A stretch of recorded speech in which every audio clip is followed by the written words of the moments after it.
বিড়াল হচ্ছে সবচেয়ে সুন্দর একটা প্রাণী। বিড়ালটা হচ্ছে আমাদের আবেগের জায়গা, ভালোবাসার জায়গা। নবীজির একটা বিড়াল ছিল, নাম হচ্ছে মুয়েজ্জা। নাম কি? মুয়েজ্জা।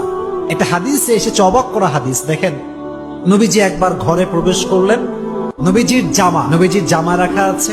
হাদিসে এসেছে, নবী যখন ঘরে প্রবেশ করলেন, দেখলেন জামার এক সাইডে ছোট্ট একটা বিড়াল আরামে ঘুমাচ্ছে। সুবহানাল্লাহ, ঘুমিয়ে আছে।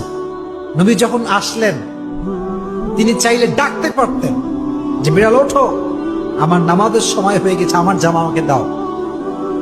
এই হাদিসটি আমি সকালে পড়েছি, বড্ড অবাক হয়েছে।